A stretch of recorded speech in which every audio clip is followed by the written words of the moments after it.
Well, The Witcher.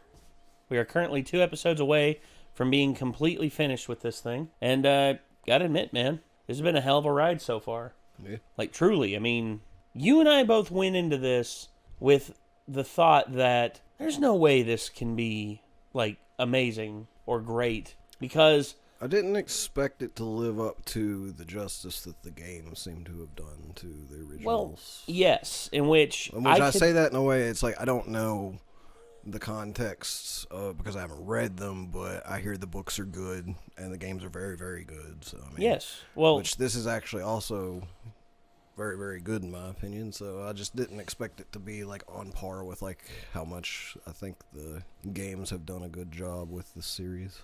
well, the whole ordeal with this show was that whenever I heard it announced, I was like, okay, who's producing it? Netflix? Okay, that could be good. Who are they getting to play Geralt? Okay, Henry Cavill. I know people shit on him because of Superman and everything, but honestly, that's not his fault. Okay, and who's playing all these other characters? And then I was like, I don't know any of these other actors. And then I was just like, okay, this might not be good.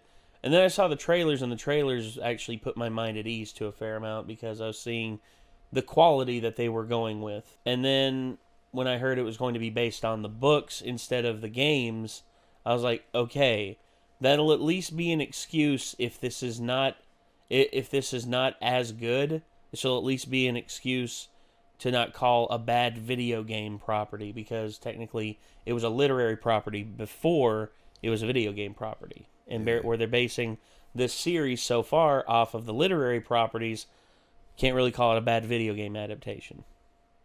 So it's a weird thing, because the Witcher video games are a very weird thing because they take place after the books, which I think is really cool. I think it's really cool that they continue the story in a new medium with the full blessing of the original author. And now here we are looking at this, and the creator of the books is very pleased with the presentation that The Witcher's had in this. And he says that Henry Cavill, as he sees it, is perfect as Geralt. I mean, that's a hell of a compliment if you ask me. The original author just being like, this is good. This is very good. Except he's Polish and I can't speak Polish, so what are you going to do? So, The Witcher, Season 1, Episode 7, Before a Fall. With the last one, we found out what Geralt's wish to the Djinn was, the final wish. Didn't right come out and say it, but I'm pretty sure he just wished that him and Yennefer's fates would be intertwined. Yeah, it was very heavily implied at that. And because she said, like, none of this is real, but it's like, he's like, it is real. And I think it's that he didn't, like, wish for her to, like, fall in love with him or anything. No, but they would he wished that, like, they would actually, like, be a part of each other's lives, essentially. Yeah, they would keep running into each other. So, like, you know, they could be a part of each other's lives without having a romantic aspect. So the romantic aspect is still kind of legit. Well, the romantic aspect, like, this is something that I don't think is absolutely necessary whenever it comes to storytelling. If a romance does bud and does eventually take hold in a story, then it can be and then I can see it existing, and the merit of it existing is well deserved. However, just to have two people exist solely for the fact that so they can bone each other, that's not good romantic storytelling. That's fan fiction. I'm sorry. For instance, all the people who wanted, who wanted Jon Snow and Daenerys to end up together in Season 7 of Game of Thrones, look, I get it. But if they had 2, maybe 3 seasons together, I could understand them falling in love with each other. But the way it progressed in Game of Thrones was so rushed. And so just, ugh. I just wanted the red-haired Wildling guy to end up with Brienne. Oh, that one. That one was a more fleshed-out romance. Yeah. Because, it look. Sucks that they couldn't. Well, no, I understand why it didn't happen because, Well, she didn't really dig him. Well, she didn't. But I think It would have It's been because fun, of her perception of him. but And if her perception of him would have changed by, him proving himself or him, like, going back to back and fighting with her and everything, and maybe him getting injured while helping her, it would make her realize that not only is he a good fighter, but he also does potentially care about her, and maybe there could be something there. But then, the whole scene with Jamie happened, and it's just like, that honestly is something I could see, but then they completely throw Jamie's character development out the window with the very next episode. It's like, oh my gosh, he's grown so much as a character. Wait, Jamie, where are you going? Jamie, why are you going back to King's Landing? Jamie, no, Cersei doesn't oh, fuck. yeah. But, like, The Witcher, like, as far as I can tell, I kind of like the way it handles romance up to this point that I've seen.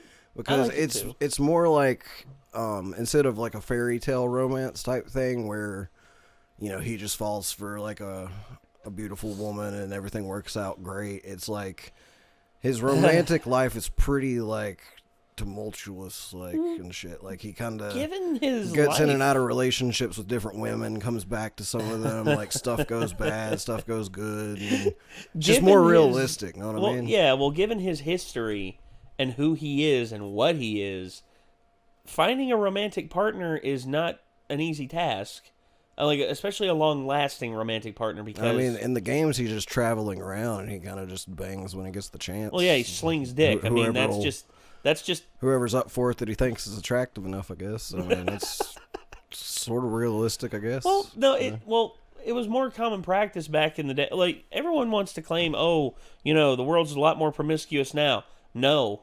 In all honesty, the world is getting more promiscuous, but by no means are we, like, Caligula levels. Caligula level, that's when you can say that things have gone off the rail.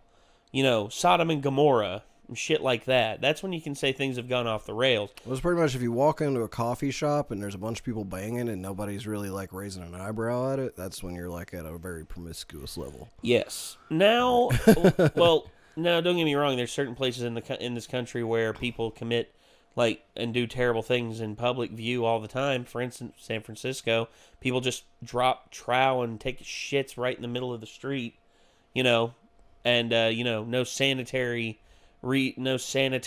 issues or anything like that involved with that, right? Bullshit. But for everything that Geralt goes through, he is afraid to be in a long-lasting relationship because, let's be honest, he's a Witcher. Bad things often happen to Witchers. And Witchers are often prejudiced creatures because, there's a natural prejudice surrounding them. Everyone always perceives them as like a demon or something. And there's always the thing where he has to travel a lot. So. Yes, and that is another thing too. I mean, I've said it before, like, I'll say it again. It's like, I really don't care who bangs who.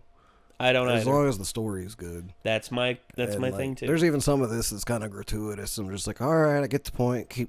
Move along, like, Well, yeah, it's just like the orgy scene. It's not just holy shit. It's not just completely fucking out of place like it is in other things like fucking The Last Jedi. But anyways. Ouch. Well, no, that's merited.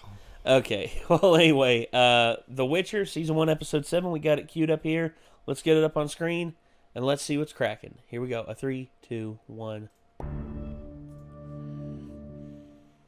I also like how there's no, like, intro roll and title cards and stuff like that. Instead, you see a prelude to the episode, a little flash of the title card, and then we're going. Yeah. There's no, like, rolling. They're not wasting a lot of time. This place isn't safe if you're alone. It's not safe anywhere. It's the same as every other place. Fucking Grand Canyon? No. Foothills somewhere. Damn, that's a lot. That's the Nilfgaard army. It's quite a few dudes. No shit.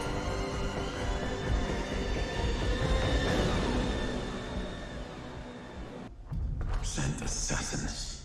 What? Were you followed? No.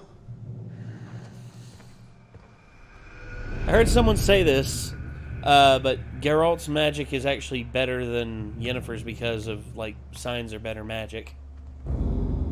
That's not what I thought I read in, like... No, well, that's just what someone said. In the... Well, it's just that signs are a lot easier to conjure. Well, they're meant to be used for, like, quick things in combat, like mid-combat. So. Yeah. But they're not as, like, powerful as the magic that witches and such can make. Someone said it in the comments, and I read a little bit into, like, the ease of use of signs.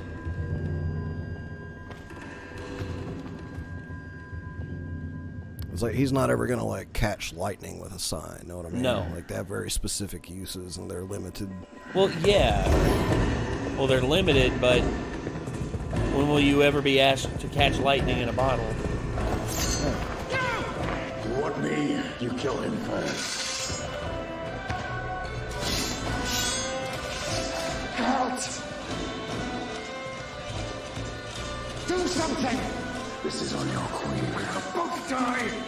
Blame destiny.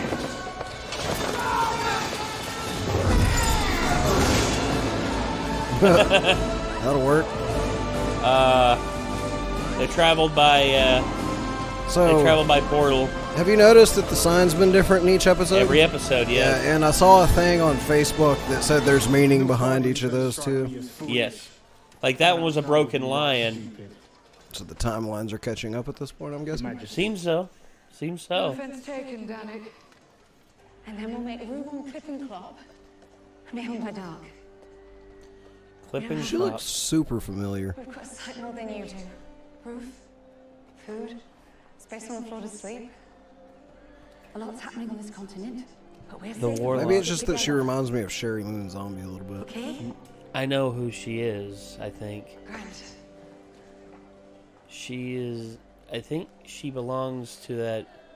Remember the one warlock at the beginning of the show that Geralt assisted? I think that was his assistant. I don't remember him having an assistant. Remember? The girl who came to summon Geralt? Not really. You don't remember her? Mm. She was really small.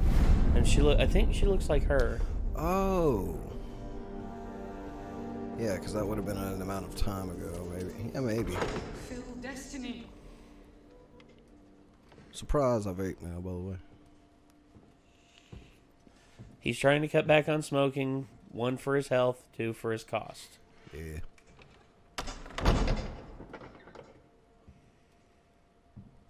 Pleased to meet you, Princess.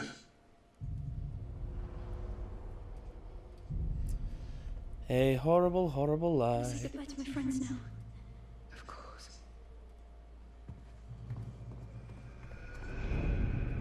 He knows it, so... Listen to me. I did listen once. Led a hedgehog into my court. It got me perfetta. Dead. I won't lose her too. The sea took your daughter, not her Because husband. God comes. I'm thinking that there's another reason why Yennefer's here. It's not just for him, it's for something else going on. You know, Maybe, but she's also upset over Geralt's wish, so... years. She said you're the best student she ever taught. Alright.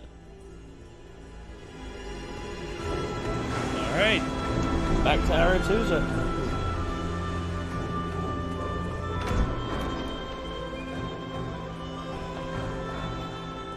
To be young again. It's weirdly easy to get her to come there. I thought she wanted nothing of that. I think she's looking for anything at this point. Literally anything at this point. Let's talk. About what? Nilfgaard. If you won't take sides, then at least stay out of our way. Enough of this. Geralt was there the whole time during the siege. Kind of what I was wondering when I saw those gates close. Yes, vote.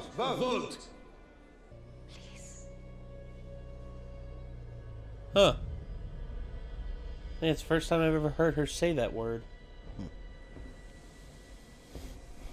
Have you ever used that word before? There you go. I guess that solves it. The Nilfgaardians will breach the castle gates. Have breached. Now what? What do we do?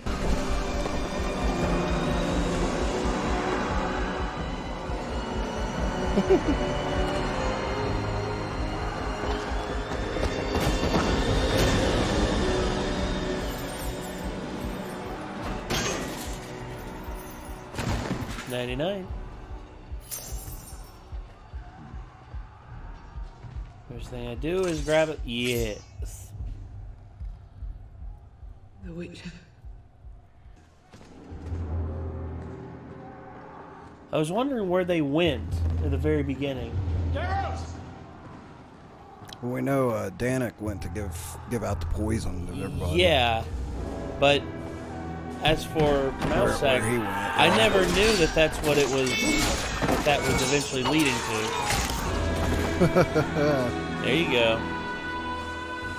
I bet he's been aching to do that for God knows how long.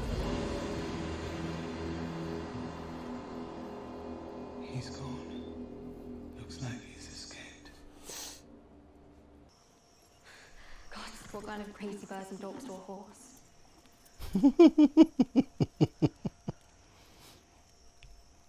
Geralt Geralt talks to does Roach all the time.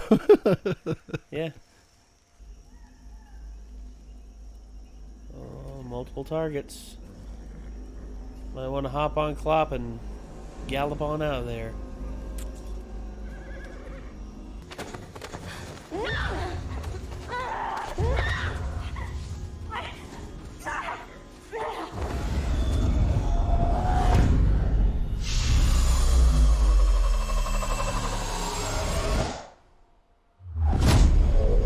Uh-oh. Verily, I say unto you, the era of The sword and the axe is nigh. The era of the wolf's blizzard. The time of the white chill and the white light is nigh. The time of madness and the time of contempt.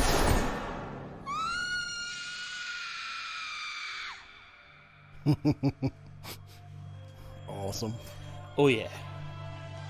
Oh, yeah. That has happened once in the first Witcher, not to her, but to somebody else. That was way more bitchin' looking than the time that it happened in the first Witcher, though.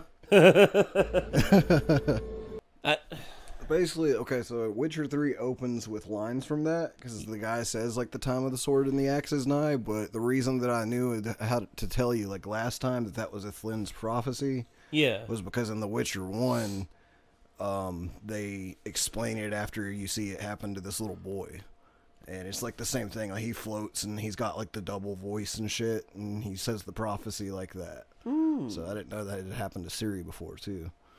Well, So they basically put the little boy under the watch of the local witch due to the fact that he's clearly got some sort of magical link due to that happening to him. well, I mean, given the same thing is happening with Ciri, I mean, Ciri, she's, God, she's got some like,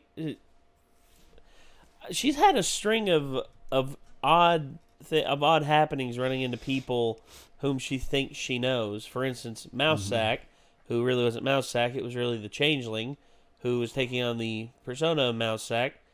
And then now she's ran into those kids, or those guys she was playing Knucklebones with. And they pretty much told her, it's like, you know, we let you win. It's like, did she tell you that you have to let her win? Or, like, to me, that's them blaming her for something that was not her fault. Probably. Well, dude, it'd be like, okay. It's either that or they just assumed they had to let her win because she was the princess or they would get in trouble. And that's a terrible assumption on their behalf. Like, look, if I meet somebody, okay, for instance, say I'm traveling in a foreign country somewhere, and immediately everyone assumes that because I'm an American, that I would that I expect everyone to just bow down to me because I'm a fucking American. Is that fair? No, it's not. I mean, I'm basic I'm a basic bitch, Joe Schmo, average dude from the United States. And if I go to another country and I'm treated differently because of that, that's not a fault on me. That's not me saying, oh, you have to treat me different because I'm an American. No, that's the fault of the local populace changing their attitude simply because I came in. It's a prejudice. Look.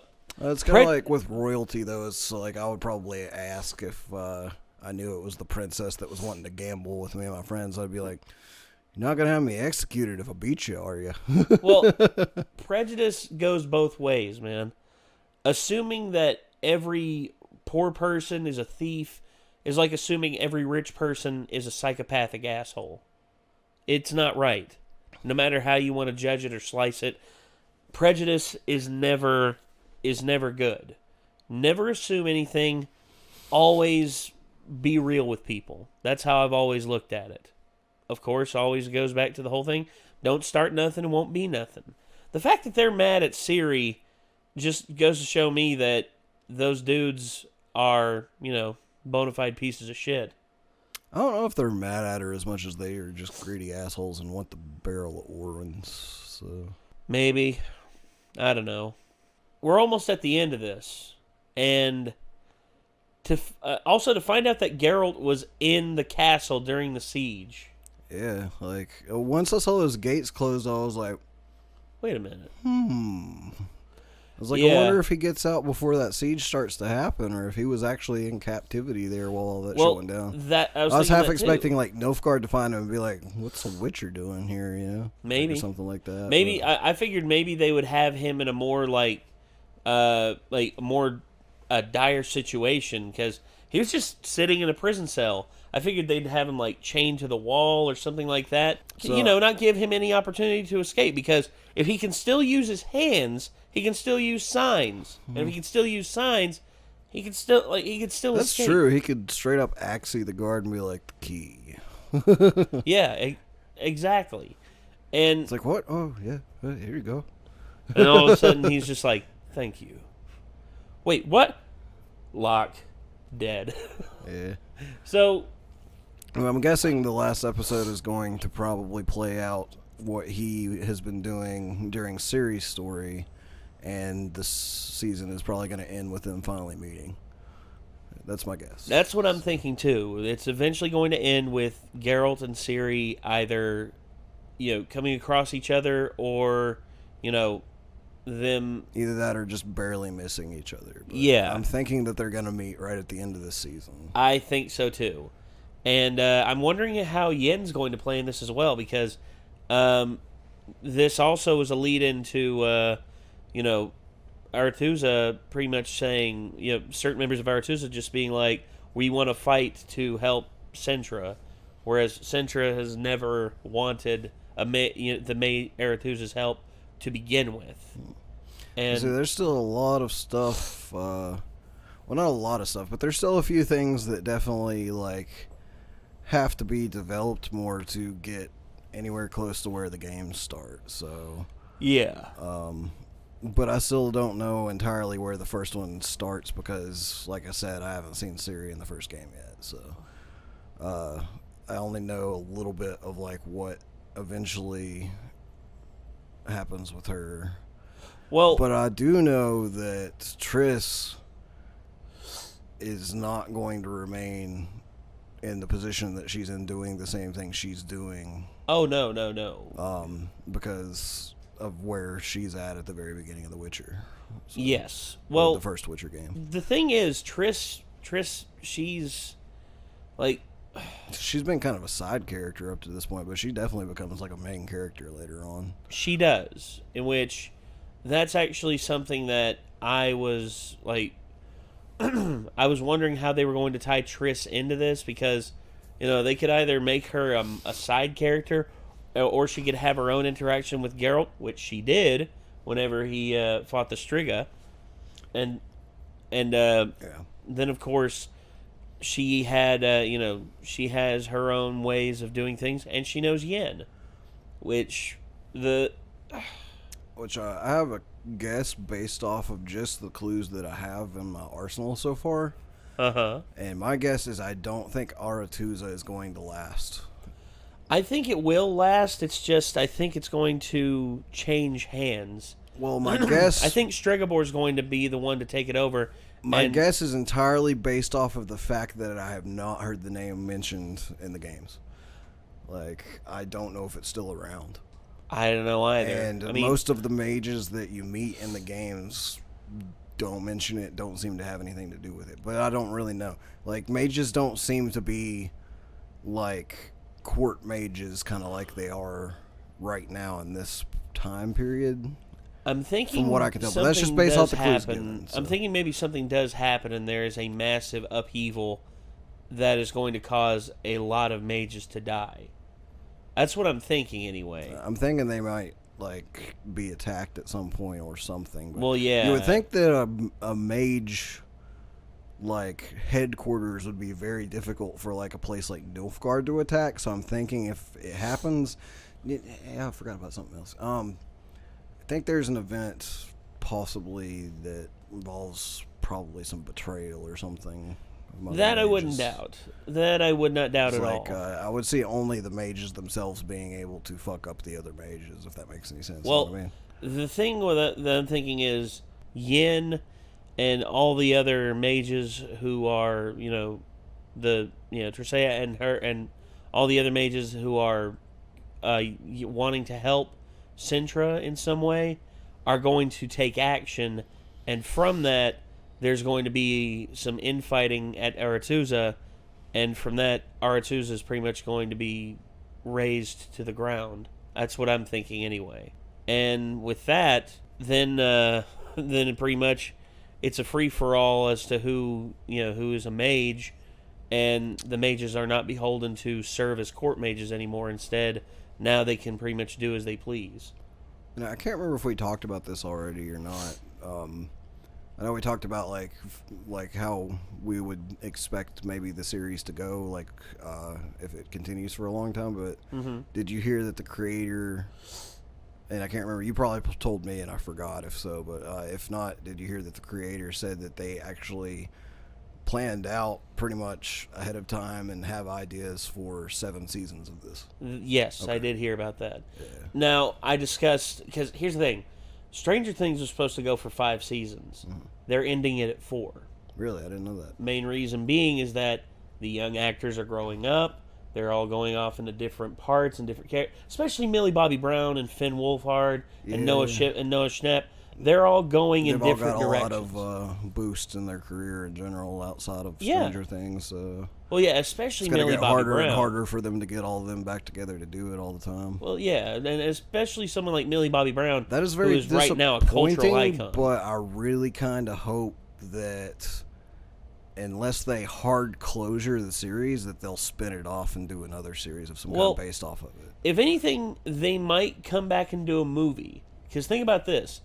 If they do season 4, and there's a lot of stuff wrapped up in that, but then there's one question that remains at the end of that, and then years later they come back, say, right as they graduate high school, because right now this will probably be like their last year of middle school, or them going into high school, and I think there's going to be some resolutions that happen that's going to pretty much wind up giving us a happy ending. That's what I'm thinking. There's still going to be some unanswered questions, and those unanswered questions could potentially lead into a movie, which could be seen as like a season 5. Sort of how, or it could be like a bookend. Sort of how El Camino was a bookend to Breaking Bad. Yeah. And I don't know. I really don't know. But that being said, with The Witcher here, the only actor I can see is if she experiences a massive amount of like appeal and draw. Actually, I could see several. Henry Cavill still being in the running to play Superman more, even though he's made it clear that he's unsure about that. The actress, he sounds like he's all in on The Witcher. So yes. I think if they're like, we need you for 6 more seasons, he's probably going to be like, yeah, yeah, I'll do it. Well, and then of course, I'm sure the girl that plays Yen Well, the girl who plays Yin, this is her first like big role. She's had other stuff on like British television and everything, but this is her first like big worldwide thing that has this much budget and this much gusto behind it. One thing I'm wondering too is that I thought Triss was a natural redhead, but Triss in the games, yes, but they do make changes because Ciri in the games, from what I know, has pretty much white hair just like Geralt, but she's a blonde in this. To my knowledge, I'm not gonna comment on that. Oh, wait a second. Oh, I think because I remember seeing her in another. I think it was Witcher 2 or The Witcher 2. I'm not gonna comment both because I don't know 100% for sure that I'm right, and because if I am right, that could be kind of spoilery. Okay, But fair enough. She may not always have blonde hair. Like we'll have to see I know how it exactly goes. I know exactly what you're saying. We'll just have to see how it I'm goes. not gonna comment on it, but the thing is, changes are made all the time. Are with this stuff. One for more some logical reasons, others for illogical reasons. Got to tick the diversity boxes.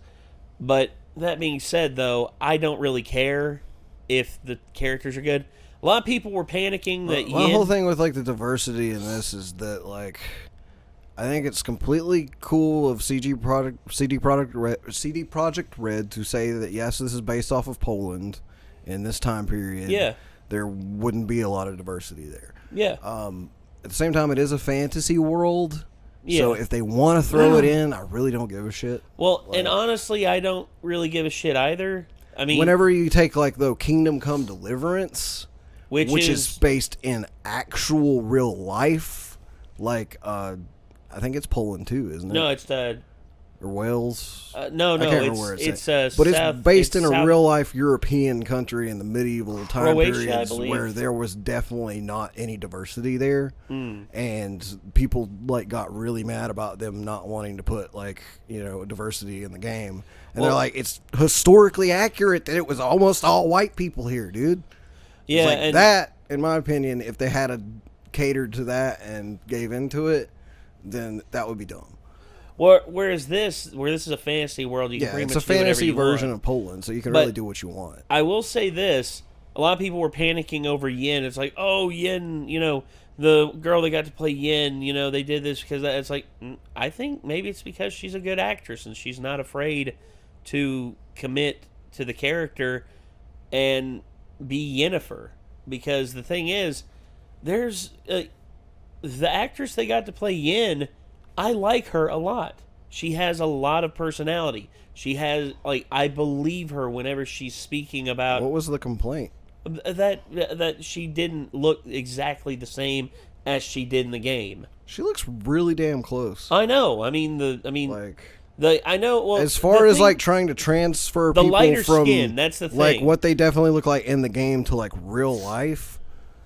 Like Henry definitely looks a fuck ton like a young girl. Yes. But that's kind of just lucky. I'm going to expect differences when you're trying to get characters to look similar but not exactly. Triss looks way different from Triss in my opinion. Oh yes, the Triss we got Yen here looks way closer. Her actress looks way closer to her game counterpart than Triss does right now. Fair, yeah, that's I agree with that 100%. My thinking is just where Yin has the long flowing black hair, and her skin is a bit more porcelain-esque. It's lighter than the actress who's playing it in this. I really don't care. I mean, this actress is really good, and she does killer work as Yin. And if it makes, huh? I don't think her skin's that much whiter in the game. Well, that's just what I saw in The Witcher 3. Let's see. Yennefer, Witcher 3. There we go. Here we go. Yeah. Right there. That's kind of fair skin. The lighting on your phone screen looks different from mine too, though, because look at mine. It's the same screenshot. She doesn't look as glowy white. on my screen as she does on yours. Yeah, I guess. It's just No, a like different. in this picture, yeah, she looks very, very like glowy white, but But see when you look at Triss, like yeah, Triss, nothing. yeah, she's Yeah. at least in the ballpark. Yeah, like that right there. I can see that. Like, to me, that's very close. It's just the actress playing Yennefer has a little bit darker skin. Big whoop. Who cares? It's There- just like a smidgen, like it's not like way darker or anything. No, it's not like she's Middle I mean, Eastern. I mean, it's not like that. Well, she is half Indian. That's the actress playing her is half Indian. I know that. yeah, I didn't know that. Well, I looked up like the cast lists and everything and where they were from, and that was one of that was one of her things on Wikipedia that I saw. It's just people Well, put too I do much think emphasis she on looks- this shit nowadays, and I think I don't care. Like one of the about things it. is like when she went like to having like her magically given beauty and everything. Like I would expect them to try to find a girl that's like pretty damn attractive to represent something like that, and I think that they pretty much nailed that. I think she looks really pretty. But also the fact that she pulled off looking the way she did hold on. 'Cause, like, Pre-transformation as well. The makeup, her slacking her jaw to the side, her putting on the body prosthetics and everything. That shows the level of commitment this actress has to this role. And I think that's a good thing. that was pretty good too, because I wasn't entirely sure if that was like a completely different actress playing her before the transformation or not. It was all her, man. It was literally all her. Yeah, that's pretty impressive. All right, well, ladies and gentlemen, we're going to end this one here. This was The Witcher, Season 1, Episode 7. A lot of stuff we learned in this one. And the next one, I cannot wait to see what the hell's going to happen. So, if y'all are excited, let us know in the comments down below. And I guess, until next time, everybody, signing off, I'm Nate. I'm Nick. And we will see you all in the next one. Peace out.